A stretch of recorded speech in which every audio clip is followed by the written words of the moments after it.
day 1 nak jadikan $50 kepada $1000. Saya akan tunjukkan dekat korang step by step macam mana saya boleh growkan account dengan konsisten menggunakan kaedah yang simple je, supaya you guys pun boleh buat juga. Jadi you guys boleh follow ataupun subscribe sosial media saya, Trade Indicator AI, untuk lihat perjalanan trading saya lah. So untuk first day ni, kita nak setting dulu dekat bahagian trading view, tempat di mana kita lihat data lah. Jadi dekat trading view ni, saya akan guna free version saja yang basic. Kemudian kita akan menggunakan indikator V2. Jadi jom kita mula. First, kita buka dahulu time frame 15 minit untuk tengok market direction, arah pasaran lah. Yang mana kita fokus untuk tengok label saja, bukan full SOP indicator lagi. So dekat sini kita tengok ada label down, yang mana arah pasaran semasa nak buat penurunan lah. So bila market turun, kita nak tahu dia punya resistance line tu dekat mana. So kalau candle tu harga semasa break resistance line tu, setup kita dah tak valid lah untuk focus sell. So saya klik tanda pencil dekat sini, dekat bahagian trend line, saya akan pilih cross line. Kemudian saya akan letakkan cross line ni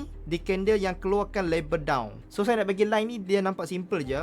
Jadi saya klik dekat sini untuk ubah line kepada garisan putus-putus lah, dotted line. Kemudian saya klik bahagian color dan tukarkan ke warna merah sebagai tanda untuk fokus cari entry sell lah. Kemudian saya klik 1 px dekat sini untuk size, naikkan kepada 2 px, besarkan dia punya line itulah supaya lebih nampak. So kita dah jumpa kita punya resistance line lah. Jadi untuk lebih sharp, lebih accurate lah, lebih tepat, kita buka dulu dekat time frame 5 minit. So dekat time frame 5 minit ni, kita tengok line tadi macam pudar sikit. Jadi saya klik line tu, pergi ke bahagian color dan naikkan opacity kepada 100%.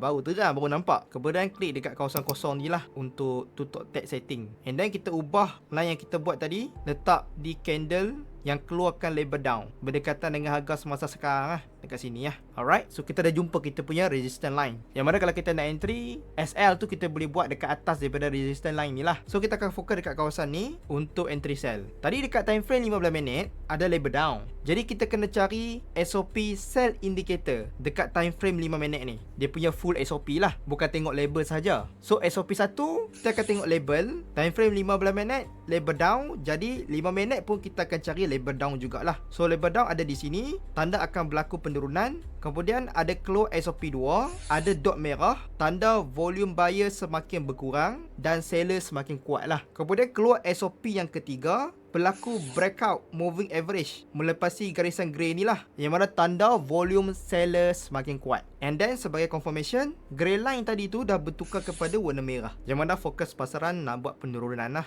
Jadi saya terus buka dekat MT5, time frame 5 minit juga, dan terus entry lot 0.01. Kemudian saya set sell limit 0.01 juga, 2 kali lah, dekat candle yang tertinggi berdekatan dengan harga semasa sekarang, dekat dengan leading candle lah, dekat dengan dia punya badan candle. Kemudian saya set stop loss untuk sell limit ni dalam 30 pip, dan yang tadi saya entry tadi kan, dalam 50 pip lah. And then saya guna risk and reward ratio 1:2 ataupun 1:3 lah, yang mana saya punya take profit dalam 100 pip lah, ataupun berdekatan dengan harga terendah yang hampir dengan harga semasa yang bergerak sekarang, sinilah. So saya biarkan dia running lah. Buat macam sekarang, saya punya account ni ada balance dalam $50 lebih. Saya ada claim deposit bonus untuk support margin, sebab tu equity ada balance. So kalau kita nak full margin ataupun half margin lah, dengan selamat, dia ada cara dia. Yang tu nanti dulu lah. Tapi permulaan entry ni, kita akan gunakan risk 10% ke 20% daripada kita punya capital, supaya lebih selamat lah. Macam tadi kan, saya set SL. So kalau semua kena SL pun baru loss dalam $10 lebih, dalam 20% lah,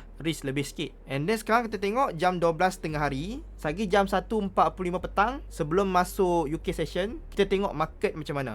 A few moments later. So tadi jam 1.45 petang, time frame 5 minit lah, ada keluar label down. Yang kedua, ketika market tengah buat downtrend sekarang, and sebelum ni ada label up juga. Tapi disebabkan market tengah downtrend, kita abaikanlah label up tu, fokus kepada label down. Sebab market direction time frame 15 minit pun masih label down juga. So bila keluar label down ni, saya ada tambah layer sikit. Dan entry tengah hari tadi saya dah set BE dekat sini, and kita biarkanlah dia untuk dia running. So saya buka dekat time frame 1 minit, and then saya yakinlah dia nak buat penurunan lagi. Jadi saya tambah layer sikit lah dekat sini. So if anyone wonder kenapa saya berhati-hati trade letak SM dengan TP, sebab ni account real, bukan account demo. Sebab tu saya hati-hati sikit. Yang ni bukan konten video tekan account demo dengan lot mengarut macam orang lain untuk view. Ini real trading, account betul. Saya tunjukkan reality. dekat dalam dunia trading ni lah, bukan fanbar fantasy lah. Sebagai seorang retail trader yang start dengan modal rendah. So kita tengok dekat sini, ada entry kita yang dah kena TP, yang kita set lah. So bila dah capai kita punya target TP ni, ada entry yang saya tak letak TP, saya akan close all lah, close semua sebab capai kita punya target. So siap flip $50 lebih kepada $100 lebih